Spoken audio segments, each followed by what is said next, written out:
Olá, pessoal, tudo bem? Como é que vão? Regressando aqui aos estúdios da Voz Trabalhadora para um novo programa e um novo experimento, né? O foco no Congresso. Vamos trazer aqui, pessoal, algumas manifestações do Congresso, da Câmara dos Deputados e do Senado na última semana para a gente comentar em cima, né, pessoal?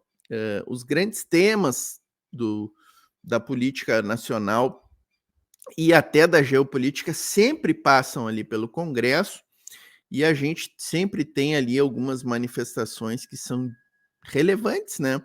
E interessantes para a gente estar acompanhando e testemunhando os grandes debates ali no Congresso. E é importante a gente saber quem é quem ali dentro do Congresso, quem defende o que no Congresso, para a gente, quando chegar o momento aí, não só o momento das eleições, né, pessoal, mas o próprio momento da gente se posicionar em relação à política nacional, a gente possa ter uma compreensão interessante e importante aí de quem é quem ali no Congresso. Mas vou destacar aqui, ó, pessoal, vamos ver o que a gente vai tratar aqui. Estou trazendo 4 vídeos e tem mais 2 engatilhados, então são 6 vídeos, mas 4 vídeos são os destaques aqui, ó. E o primeiro deles, ó, pessoal, primeiro da pauta, tá aqui, ó, tá esse moço aqui, ó. Passou vergonha de novo, né? O Sérgio Moro é incrível, né, pessoal? Eu até tenho dito assim que eu nem queria que ele fosse cassado, porque cada vez que ele abre a boca lá no Senado é para passar vergonha. Sérgio Moro andou aí tentando se meter na questão geopolítica das relações internacionais, falou bobagem e levou a resposta prontinha, né? Depois a gente vai ter aqui, pessoal, o pastor Henrique Vieira comentando aí sobre Michele Bolsonaro e o fundamentalismo evangélico. Teremos os dividendos da Petrobras. Dividendos da Petrobras entraram na pauta do Congresso. O Nicolas Ferreira sendo indicado pelo PL para presidir a Câmara da Comissão da Educação. Temos aqui algumas manifestações de deputados e deputadas da esquerda comentando essa indicação. Depois nós temos aqui, né, pessoal, essa semana, 6 anos, aniversário de 6 anos do assassinato de Marielle Franco. Quem mandou matar Marielle? Ainda não temos essa resposta. Talíria Petroni foi ao púlpito da Câmara, porque, como não poderia deixar de ser, nos últimos 6 anos aconteceu isso, e esse ano acontece de novo, deputados da extrema-direita tentaram, mais uma vez, menosprezar o assassinato de Marielle Franco e diminuir o que significa esse fato, né, pessoal? E, por fim, aqui o Lindbergh Farias comentando a viagem de deputados bolsonaristas numa pseudo-missão, né, pessoal? Uma pseudo-missão nos Estados Unidos, denunciando aí que tem ditadura no Brasil, uma coisa horrorosa, uma vergonha que esses deputados bolsonaristas foram fazer nos Estados Unidos. Mas vamos começar então aqui, ó, pessoal. Opa, vamos começar aqui, ó, com a primeira pauta, tá? Sérgio Moro se metendo aonde não sabe. Aliás, o que o Sérgio Moro sabe, hein, pessoal? Do que será que o Sérgio Moro sabe? Que assunto o Sérgio Moro conhece, será, pessoal? Fica a pergunta no ar, né? Desde logo aí, pessoal, você que está chegando aí, ó, deixa a curtida, se inscreve aqui, ó, Instagram LC Portinho e também no Instagram da Voz Trabalhadora. Depois que você assistir esse vídeo aqui, inscrevam-se lá. Quem tem Instagram, quem usa Instagram, inscreva-se. Chega deixando o comentário, tá, pessoal? Diz aí se o áudio tá bom, se o vídeo tá bom, que esse retorno é importante para nós. Vamos ouvir o Sérgio Moro aqui, ó. Esses episódios envolvendo Israel, Hamas, Ucrânia, Rússia, a posição do Brasil aqui em relação à Venezuela tem gerado um desgaste contínuo para a imagem do Brasil perante a comunidade internacional. Quem diz isso não sou eu estou reproduzindo o que nós lemos praticamente diariamente em jornais internacionais e mesmo aqui dentro da imprensa nacional. Que jornais internacionais são esses que o Sérgio Moro lê, né, pessoal? Que jornais? Bom, aqui dentro da imprensa brasileira, até pode ser que o Sérgio Moro tenha lido isso, né? Que o Brasil está isolado internacionalmente. Não vou falar muito porque o ministro Mauro Vieira, ministro das Relações Internacionais do Brasil, nosso chanceler, deu uma bela resposta aqui, ó, pessoal. Com relação à questão de Ucrânia e Israel, que o senhor fez uma distinção dizendo que havia um contraste, não tem também a mesma coisa, da mesma forma que condenamos a invasão da Ucrânia, condenamos os atos terroristas, e o presidente próprio disse isso, os atos terroristas que desencadearam esse conflito em Gaza, ele condenou e também imediatamente, pouco tempo depois, passou a condenar o excesso, a reação desproporcional e a crise humanitária sem fim que nós estamos assistindo. É uma coisa, o senhor deve ter visto também constantemente na imprensa, as notícias, as fotografias, são coisas terríveis. Então, eu acho... As fotografias, será que o Sérgio Moro viu as fotografias, os vídeos que a gente recebe lá de Gaza? Você aí que está assistindo, você deve ter visto, né, vídeos e fotografias, imagens dessa tragédia humanitária que a gente está testemunhando em Gaza. Será que o Sérgio Moro não viu, pessoal? Que a humanidade não permite que se cale diante disso. Nós temos que pedir a paz e dizer que é chegada a hora. Pessoas representativas na comunidade internacional, como o Papa, que é indiscutível, já pediu também, tanto para Israel, e na questão Israel-Palestina, como na questão Rússia e Ucrânia, já pediu o fim das hostilidades. Então, essa é a nossa posição. O Brasil estará sempre pronto a participar de qualquer esforço, de qualquer conferência, de qualquer negociação que estabeleça, que abra um diálogo. Isso é que está faltando, porque não tem havido um diálogo. Até agora só há fornecimento de armas e investimentos, como eu mencionei, a cifra de 2,2 trilhões de dólares em armas. Isso, aplicado de outra forma, teria um efeito muito melhor, muito mais benéfico para a humanidade. Só com... Pessoal, assim, a política externa do Brasil está muito bem, está muito bem. O Brasil está mantendo a sua tradição de neutralidade em conflitos. Neutralidade em conflitos é o caso da guerra da Ucrânia, né? Ucrânia e Rússia. Na realidade, Rússia é contra a OTAN, né? Contra os estadunidenses e seus satélites europeus. E o Brasil tem negócios, relações comerciais com os dois lados, importantes relações comerciais, fertilizantes da Rússia, relações comerciais com os países europeus, com os próprios Estados Unidos, né, pessoal? Então o Brasil não pode ter uma posição a favor de um ou de outro. O Brasil tem uma posição de neutralidade externada pela chancelaria brasileira. Na questão de Israel e da Palestina, o Brasil obviamente já tomou posição contra o genocídio que está acontecendo ali, porque é um genocídio. Qualquer pessoa em sã consciência, o Sérgio Moro, pelo visto, mais uma vez o Sérgio Moro deixa evidente que não tem consciência alguma, fazer uma manifestação pífia dessas no Senado. Qualquer pessoa em sã consciência se posiciona contra aquele massacre que está acontecendo e a tragédia humanitária. E o Brasil, muito bem, o Lula acertou demais na sua manifestação. Só falta para o Brasil, diplomaticamente, romper relações com Israel.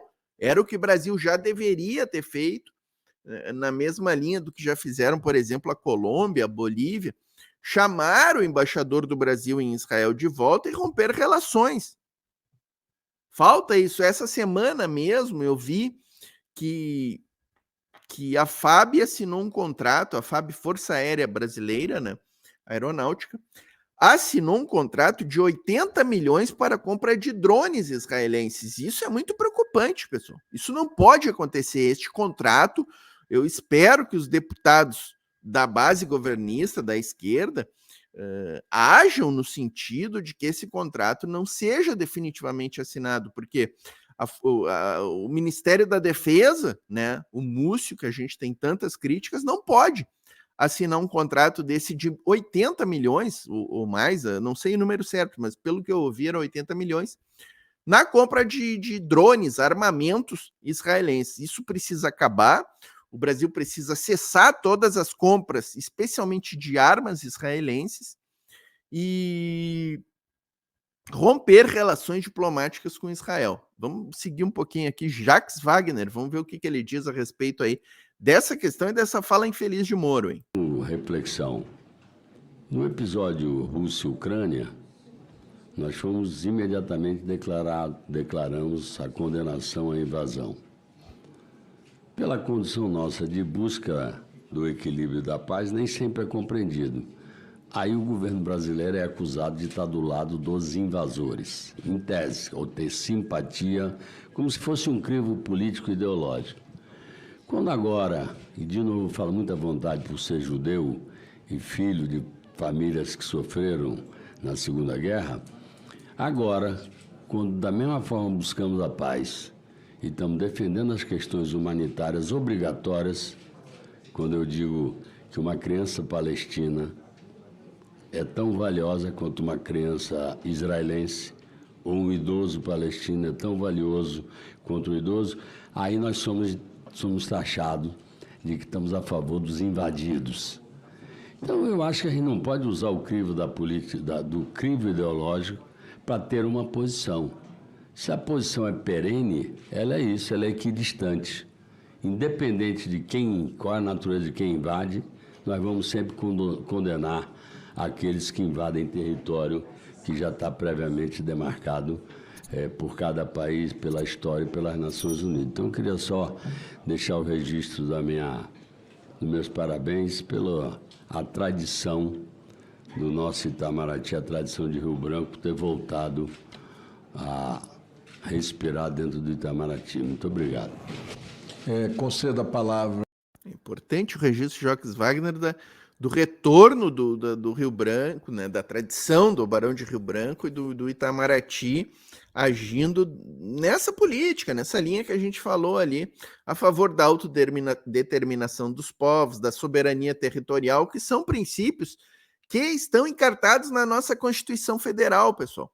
A Constituição Federal do Brasil, ali se não me falha a memória, no artigo 3 ou 4, acho que no artigo 4º, ela traz os princípios que orientarão as relações internacionais do Brasil com outras nações.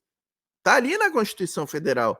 E é isso que o Itamaraty tradicionalmente sempre seguiu, a não ser nos últimos 4 anos, quando a gente tinha uma figura patética, não vou nem falar o nome da figura patética, que era o ministro das Relações Exteriores. O ministro Mauro Vieira para respostas às interpelações.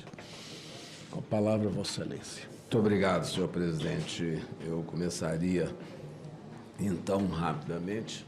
A atitude vinda do nosso país, que sempre teve uma relação diplomática de neutralidade, como eu Mais um aí, ó, Girão. Mais um terrível da extrema-direita, assim, de baixíssimo nível, de baixíssimo conteúdo político e intelectual. falei aqui, busca da paz, é muito estranho e me deixa num sentimento de injustiça grande. Como brasileiro, como cidadão, eu fico num sentimento... por que esse 2 pesos e 2 medidas? A gente sabe, mas receba. É aquela velha história que tem, receba. Por que isso, fazer esse tipo de isolamento, de discriminação? Inclusive, eu tenho um requerimento aqui na comissão, esperando uma reunião deliberativa.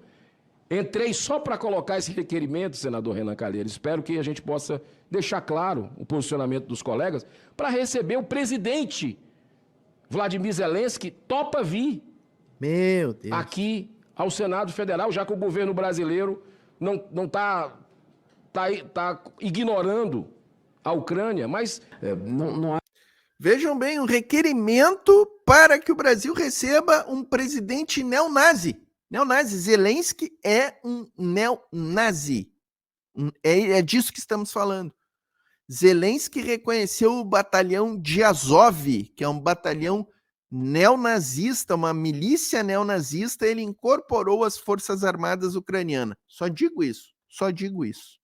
Não é nada disso. O Brasil, o que eu tinha dito antes, é que o Brasil fala, dialoga e se dá com todos os países, e conversa com todos, recebe, visita e mantém canais de diálogo com todos os países e com todos os governos, sobretudo na nossa vizinhança, que são fundamentais para se manter a paz, a segurança, a estabilidade em nossas fronteiras, tem uma interlocução constante com todos os chefes de Estado, independente da orientação política que tiveram no passado, e eram diferentes as orientações políticas no mandato, nos 2 primeiros mandatos do presidente Lula, e agora houve uma mudança de composição. Eu acho que não há nenhuma questão que impeça esses contatos, quer dizer, não há nada que seja feito por parte do governo que prejudique encontros com líderes de um lado ou de outro. Muito pelo contrário. Eu diria também que, com relação à visita do ministro Kuleba, que o senhor se referiu,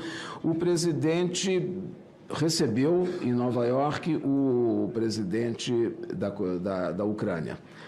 Ele esteve também, foram 2 vezes que eles estiveram juntos em mesmas reuniões. Tá aí, pessoal. O Mauro Vieira seguiu aí, deu uma resposta educada, né, para o Girão. É impressionante a paciência do Mauro Vieira, né? Mas realmente é muito difícil lidar com essa extrema-direita, com a pobreza intelectual e com os valores que eles defendem, né, pessoal? Vejam bem, o Moro diz que o Brasil está isolado. É um mundo completamente paralelo. E o Girão tem um requerimento assinado defendendo que Zelensky visite o Brasil. Um neonazista responsável pela morte de centenas de milhares de ucranianos. Incrível. E uma figura que defende pautas neonazistas. Incrível. Mas vamos avançar aqui, pessoal. Vamos avançar com essa questão dos dividendos da Petrobras. Trazendo aqui, pegou fogo na Câmara dos Deputados aí o debate sobre os dividendos da Petrobras. Os bolsonaristas, para variar, repetindo argumentos batidos e argumentos totalmente desconexos com a realidade, e a esquerda dando a resposta aí. Vamos conferir aqui. Sobre o pagamento dos lucros e dos dividendos da Petrobras, qual é o interesse econômico que está sendo colocado em todo o país em relação a essa questão? Porque não está sendo tratado essa matéria, meu caro líder Odair, meu caro líder Elmar, sobre os valores que estão sendo distribuídos pela Petrobras em relação a 2023. Primeiro, precisa ficar claro para o povo brasileiro, e aqui vi várias informações equivocadas, despropositadas, sem qualquer referência ao resultado numérico que a Petrobras esbanja nesse exato momento. Primeiro, a Petrobras teve em 2023, mesmo com a queda de 18% no preço do diesel em todo o mundo, repito, mesmo com a queda do preço do diesel em todo o mundo, a Petrobras teve o 2º maior lucro da história da Petrobras. Portanto, as pessoas precisam começar a conhecer qual é o paradigma, qual é o parâmetro que está usando, e não aqueles da mera colocação por algum dos nossos colegas, que eu respeito muito, mas que não tem o menor alicerce técnico, nem, repito, dos números que a Petrobras está esbanjando, né, no seu relatório de 2023. Portanto, isso é importante, né, pessoal? Porque o que os deputados tinham falado antes? Até eu não coloquei aqui, porque não vou dar espaço para essa canalhada fascistada da direita vir falar aqui no nosso programa, né? Mas o argumento deles é aquele que a Petrobras perdeu 55 milhões de valor na Bolsa, que é um argumento totalmente desvestido, né, pessoal? A Petrobras caiu 10% na Bolsa de Valores na sexta-feira, e sim, perdeu 55 milhões ali, mas na segunda e na terça-feira ela já tinha recuperado isso. Por quê? Porque os abutres que queriam exatamente baixar esses 10%, na segunda e na terça-feira já compraram de volta as ações. Porque qualquer pessoa que tem um mínimo de conhecimento na economia sabe desta informação que o deputado Mauro Benevides falou, que no ano de 2023 a Petrobras teve o segundo maior lucro de sua história.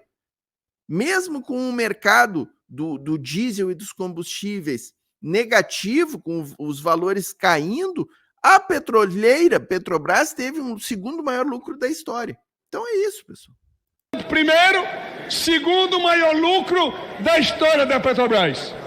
Segundo, a Petrobras, para quem não sabe, das empresas petrolíferas, é aquela que que maior aumentou o volume de produção dentre todas elas, que mais se destacam em todo o país. Eu estou falando de mais ou menos 14, 15 empresas do setor de petróleo. E o deputado antes havia falado que o Brasil não é autossuficiente em petróleo. Ou seja, desconhece completamente não só a história da Petrobras, como a produção da Petrobras, o consumo do Brasil.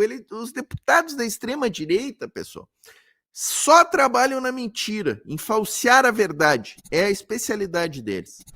E, além disso, é aquela que apresentou o melhor índice de reposição de reservas em todo o mundo. Esse é um outro dado que o povo brasileiro precisa tomar conhecimento em relação a isso. Segundo ponto, senhor presidente, senhoras e senhores deputados, meu caro deputado Zaratini, dizer que a Petrobras, com os 14 bilhões do quarto trimestre de 2023, vai distribuir de 2023 72 bilhões de reais. 72 bilhões de reais. Isso dá aproximadamente 14,7, 14,8 bilhões de dólares.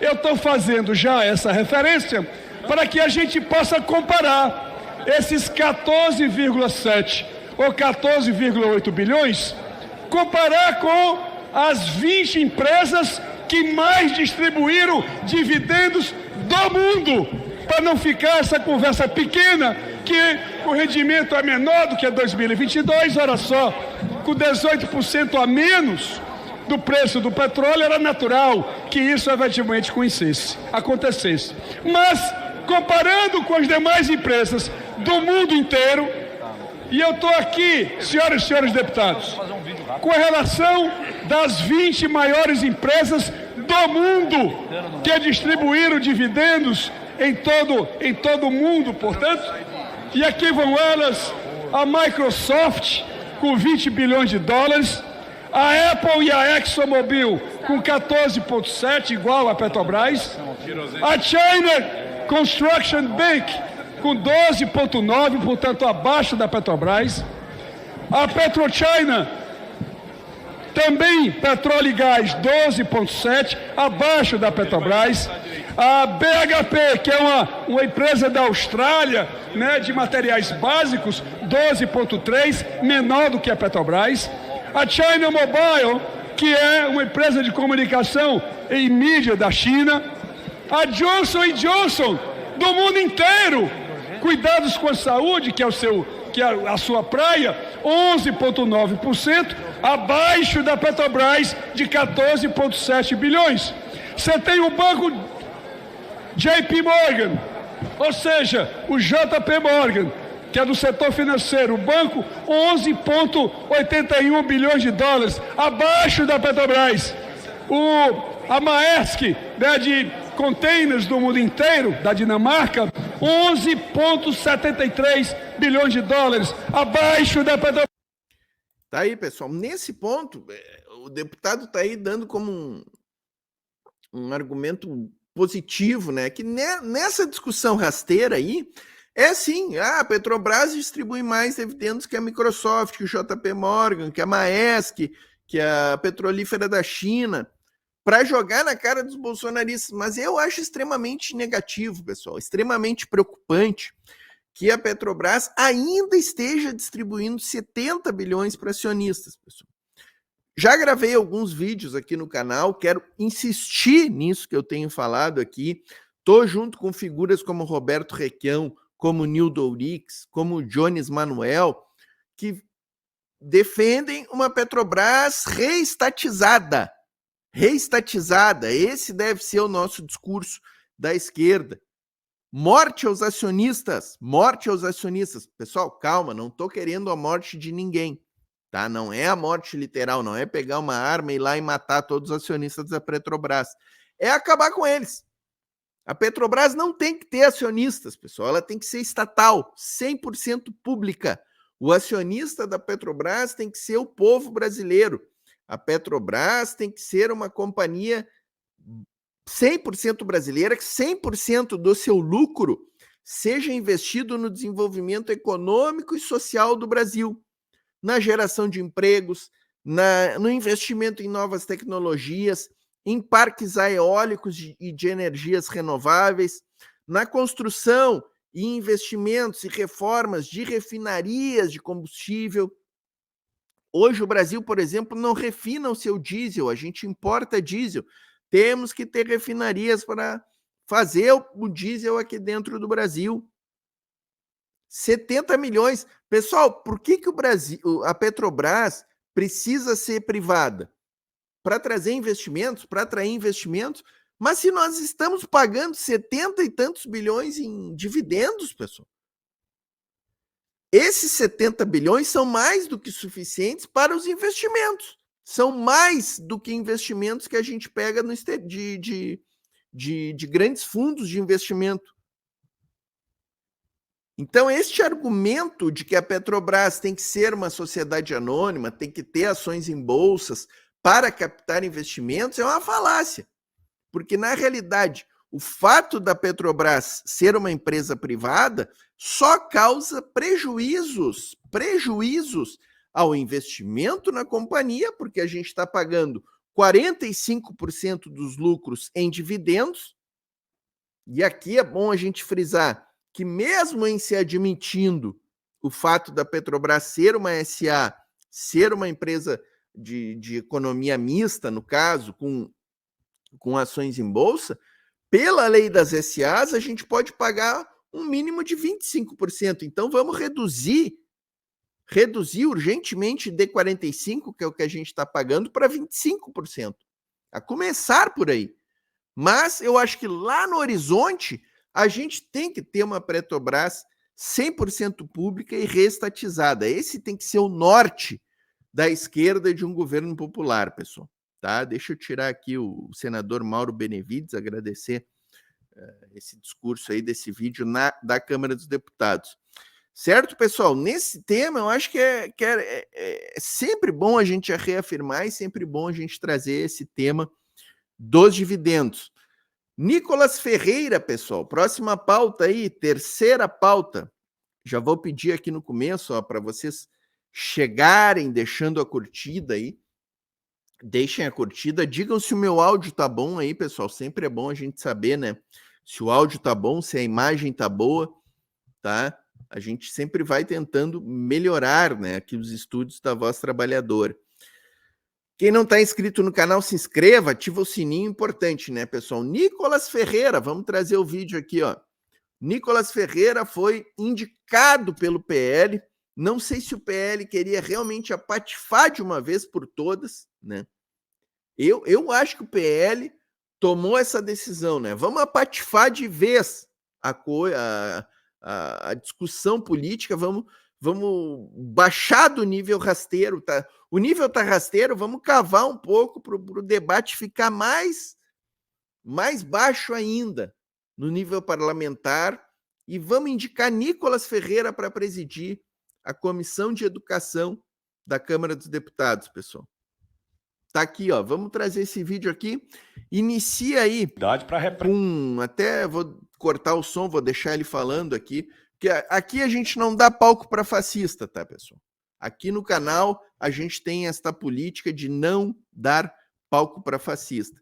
Então vamos deixar aqui, olha, ele está falando, o deputado da base bolsonarista, aí não sei, não apareceu o nome dele, nem conheço, nem sei quem é, mas ele está em suma falando que é legítimo e que a esquerda ataca a democracia quando vai contra a indicação de Nicolas. Engraçado, né, pessoal? Estes golpistas aí falando em defesa da democracia. Vamos botar aqui o finalzinho da fala dele. Se não fosse trágico. Ver os defensores do 8 de janeiro, dos translocados da extrema-direita, comandados pelo Fernanda Melchiona, está cada vez mais visível que o Bolsonaro foi o arquiteto da tentativa de golpe, junto com aqueles militares todos que estão indiciados ali, mas ver esses defensores dos bandidos golpistas vir aqui falar em democracia. Vir aqui falar em democracia para respaldar um dos maiores escárnios que a gente viu em 2024. E a questão de ordem da deputada Samia Bonfim tem muita precedência. Não é possível que a Comissão de Educação, que trata de um dos principais assuntos da casa, seja presidida por alguém já condenado em primeira e segunda instância por transfobia, que, aliás, devia ter sido cassado pelo Conselho de Ética pelo desrespeito às mulheres no 8 de março do ano passado e às mulheres trans. E que, no questão específica da questão de ordem, expôs uma menina de 14 anos nas suas redes sociais, induzindo a largar o ensino médio, induzindo a violência contra as mulheres, né? Deputada Duda, que foi, inclusive, uma das autoras dos processos contra ele, lá pelos casos gravíssimos em Minas Gerais. Declara instalados os... Muito bem, a deputada Fernanda. Tem que ser nesse nível o debate com essa gente fascista aí, pessoal. Não dá para ter debate de ideias, para tentar, construir alguma coisa com essa turma. É ataque. Tem que avançar para cima dessa fascistada aí. Trabalhos da Comissão de Educação. Informo aos pares que a eleição do presidente desta comissão far-se-á em votação e escrutínio secreto e pelo sistema eletrônico, exigida a maioria absoluta de votos em primeiro escrutínio e maioria simples em segundo escrutínio.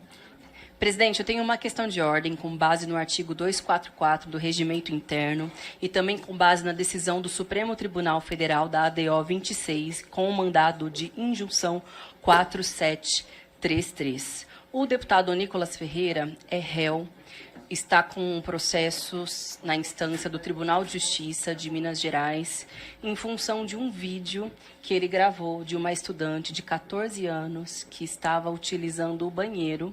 Ele, inclusive, essa notícia, esse fato, teve uma ampla repercussão e um amplo repúdio por parte, sobretudo, da comunidade da educação pública brasileira, porque ele atentou contra os direitos de uma criança.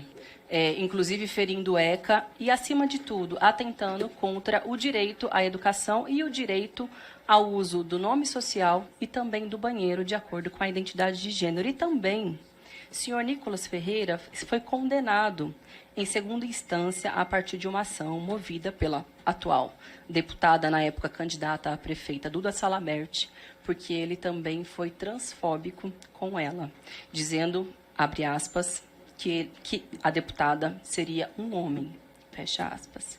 Por conta disso, ele foi condenado em segunda instância a pagar uma multa de R$30 mil.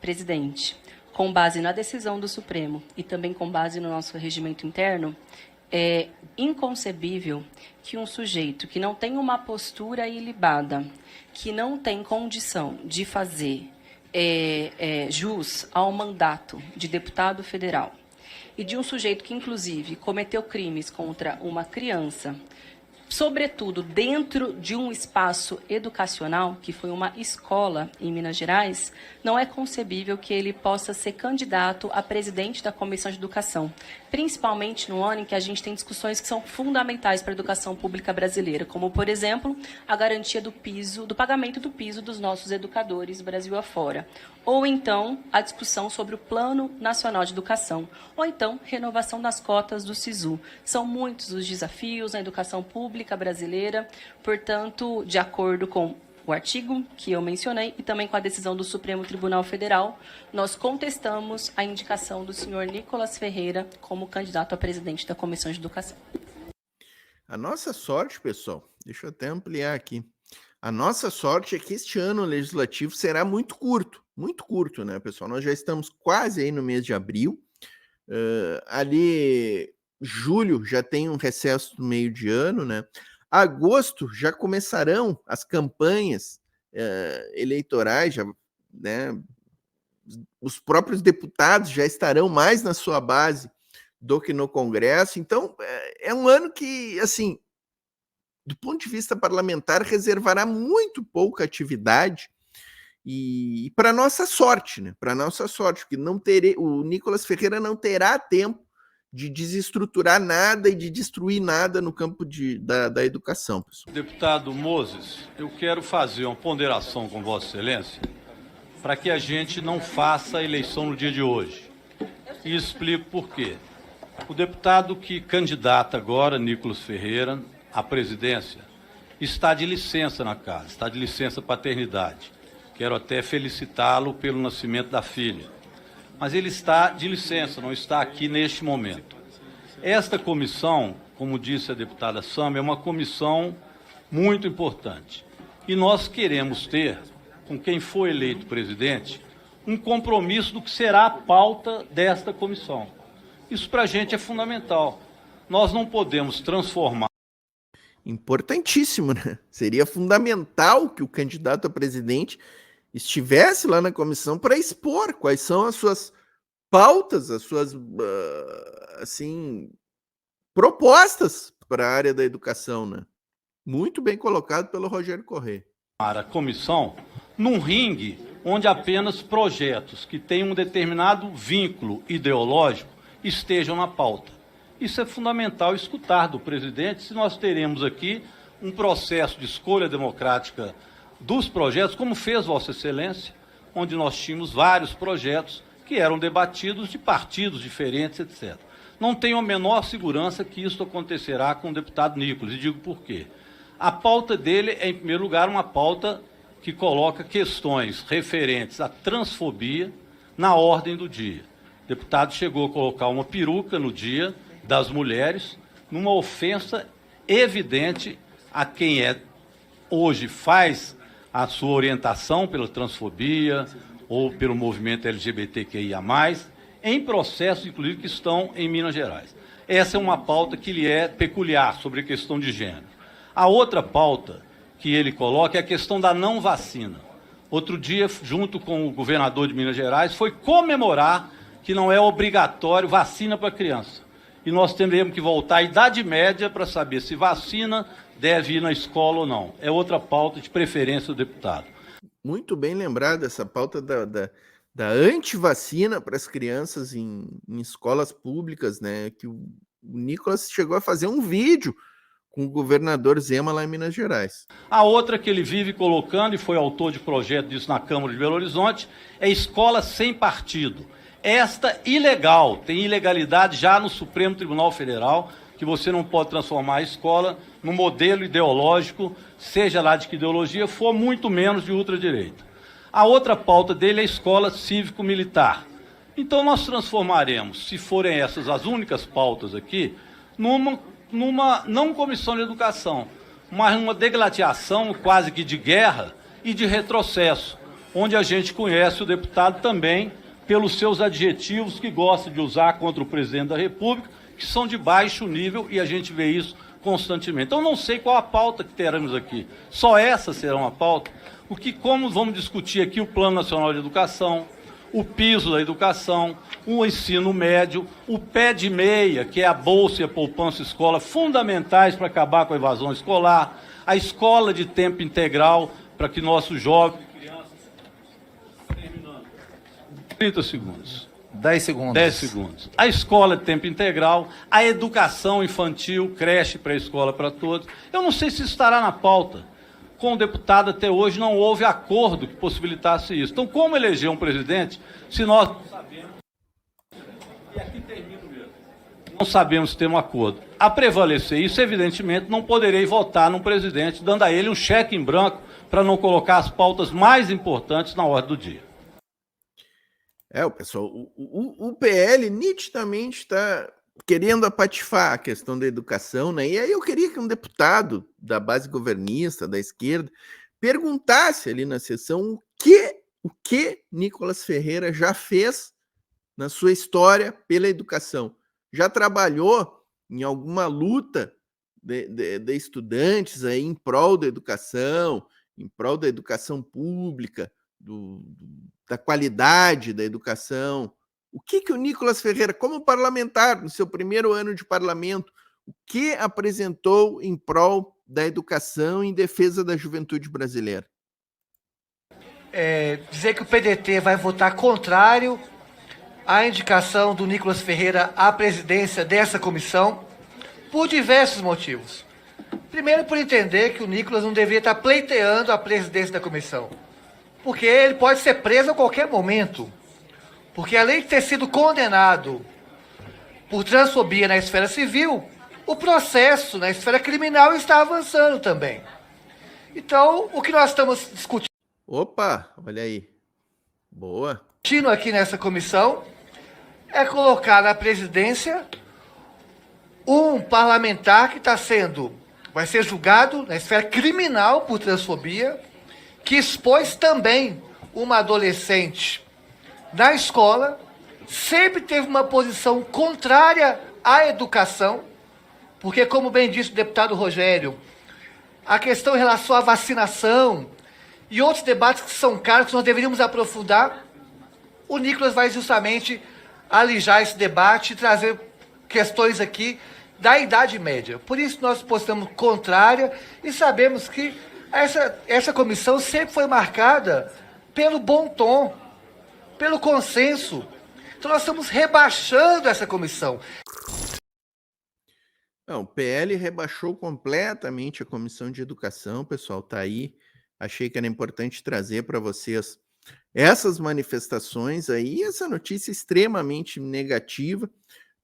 É isso que o PL quer, pessoal. O PL quer tumultuar a política, quer rebaixar os debates e quer rebaixar as discussões dos temas importantes, né, para a população brasileira, como saúde, educação, e essa do Nicolas Ferreira na Comissão de Educação certamente vai nesta linha.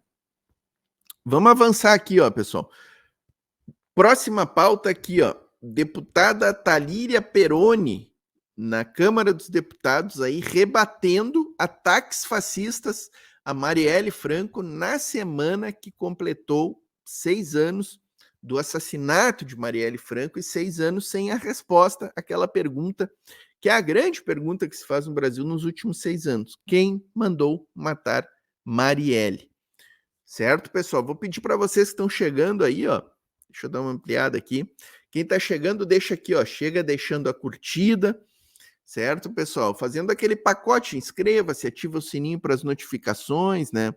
E vamos em frente. Vamos ouvir a Talíria Peroni aqui, ó. Direitos Humanos, Talíria da qual Petroni. sou membro, em especial a partir de 2 deputados que deveriam honrar o voto do povo, deputado Gilvan, do Espírito Santo, deputado Éder Mauro, e veja, um é réu por violência política de gênero, o outro acusado de tortura.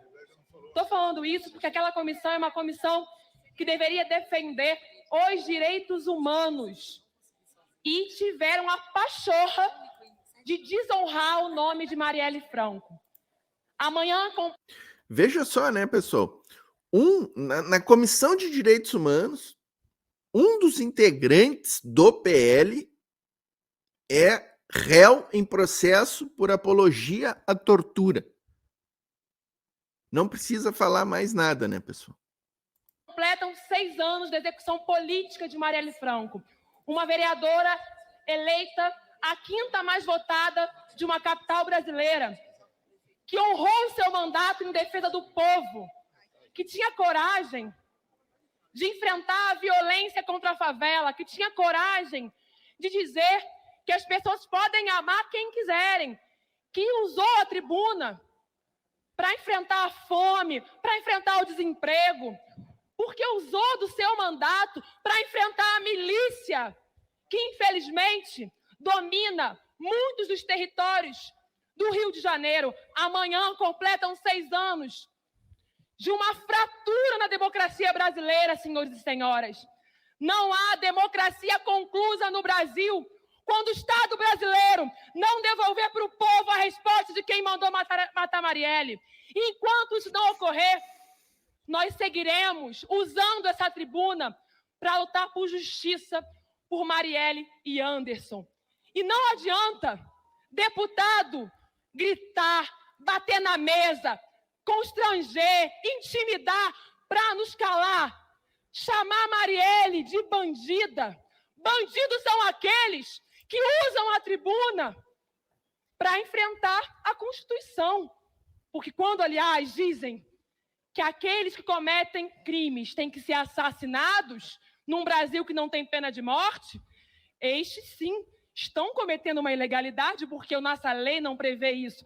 Mas eu queria... Interessante a fala da Thalíria, ela toca em alguns pontos fundamentais, né, pessoal? Como essa questão da memória, verdade e justiça, né? A gente está chegando aí no 31 de março, 1º de abril, vem aí a questão do golpe de 64, que a gente precisa lembrar inequivocamente, né? E é como ela disse, sem responder essa pergunta de quem matou Marielle, a gente não tem a justiça, a gente não tem a questão da verdade estabelecida, né? E ficam abertos os flancos aí para que esses canalhas fascistas venham ao púlpito da Câmara dos Deputados chamar uma pessoa que era uma ativista, defensora, né, do povo trabalhador, chamar ela de bandida. Essa gente não tem um pingo de moral para isso, pessoal.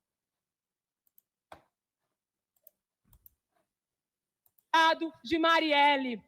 Marielle mãe, Marielle mulher negra, Marielle defensora de direitos humanos e Marielle assassinada, com tiros no rosto dados pela milícia, que nós sequer podemos nos despedir dela no caixão. Eu jamais me calarei todas as vezes que tentarem desonrar Marielle. Marielle presente, hoje e sempre, e eu espero que a Comissão de Direitos Humanos siga para garantir direitos para todas as pessoas, não para reproduzir, mais uma vez, a violência contra um corpo executado pelas milícias, que, aliás, elegem deputados.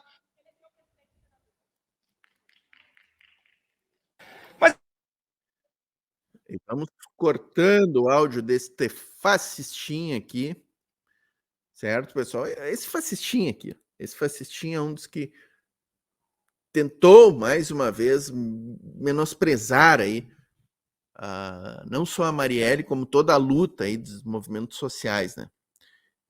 E assim, pessoal, essa semana eu fiz um vídeo aqui no canal, no qual eu trouxe 5 nomes que não podem ser esquecidos, neste caso aí, da Marielle Franco.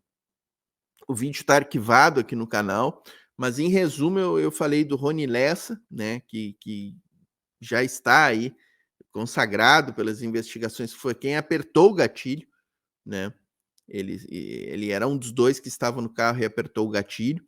Eu falei de Anderson da Nóbrega, que foi uma queima de arquivos lá na Bahia, por parte de gente que não queria. Anderson da Nóbrega tinha muita coisa a falar. Anderson da Nóbrega é do escritório do crime, né, condecorado pela família Bolsonaro, recebeu condecorações da família Bolsonaro, Anderson da Nóbrega, e tinha familiares que trabalhavam nos gabinetes parlamentares também da família Bolsonaro. Então esse é um nome importante. Outro nome importante é Domingos Brazão, que surge agora aí na delação de Rony Lessa como, teoricamente, o mandante do crime. Eu não engoli essa versão aí, acho que é uma versão para limpar a barra de verdadeiros envolvidos neste crime. Outro nome que eu coloquei entre os 5 é Braga Neto. Braga Neto, que era o interventor federal no Rio de Janeiro, ali, na época do assassinato, interventor federal nomeado por Michel Temer, que disse que seria resolvido rapidamente o caso Marielle e que depois acabou mudando totalmente seu comportamento e acabou sendo um ministro de primeira importância no desgoverno de Jair Bolsonaro. Então, Braga Neto, sim, é um nome que está intimamente relacionado com este caso Marielle Franco. E outro nome que eu coloquei é de Carlos Bolsonaro, que veio à tona aí numa entrevista de Roberto Bertoldo. Roberto Bertoldo diz que uma ex-deputada federal o procurou lá no ano de 2019, né, no início do governo do Bolsonaro, para lhe relatar que tinha indícios de que Carlos Bolsonaro seria o mandante do assassinato de Marielle Franco. Inclusive, ele deu uma entrevista para a TV Fórum, uma entrevista no qual ele detalha todas essas questões. A gente analisou isso nesse vídeo específico que eu falo aí, dos 5 nomes envolvidos na morte da Marielle Franco. Então, quem tiver interesse aí, eu não vou seguir aqui nesse ponto, a gente tem mais um ponto para abordar aqui antes de encerrar o programa, mas eu recomendo aí que assistam este vídeo. Vamos ver aqui para fechar esse caso da Marielle, aqui vamos botar a deputada Thalíria Petroni aqui fechando. Concordar plenamente que é papel desta comissão olhar para os direitos humanos também dos profissionais de segurança pública.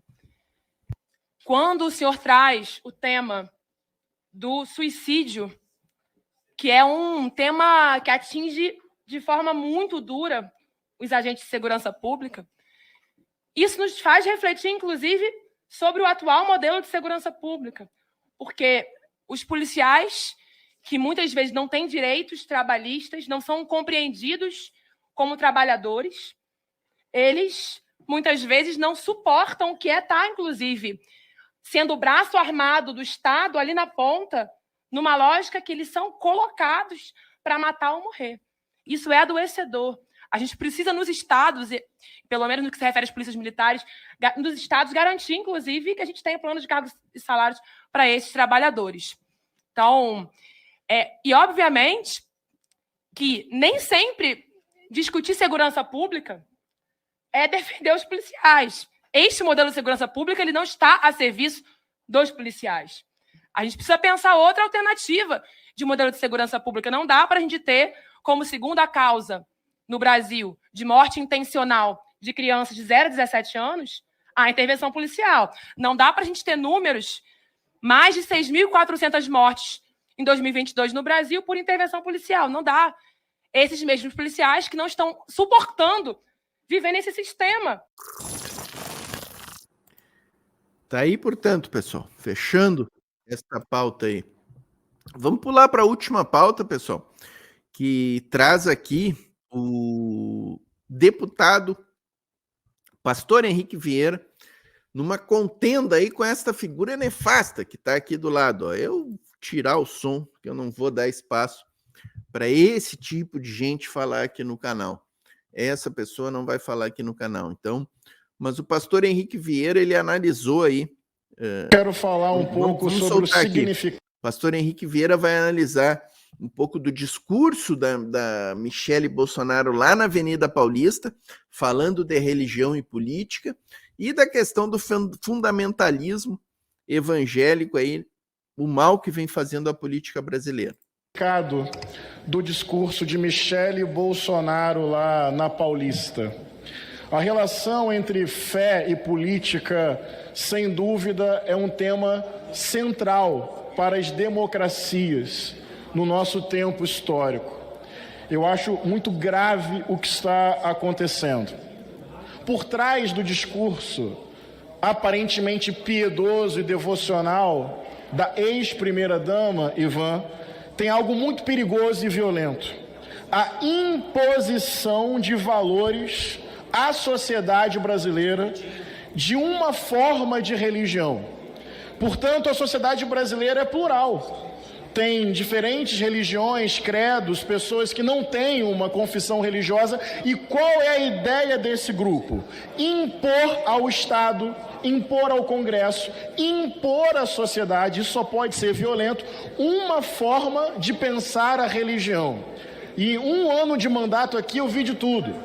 comunidades terapêuticas com moral religiosa recebendo dinheiro público, tentativa de retirada de direitos diante do Estado de LGBTs, lobby de uma bancada religiosa para impedir regulação de grandes plataformas digitais, ataques violentos a negros, mulheres, indígenas, tudo supostamente em nome de Deus, desse cristianismo.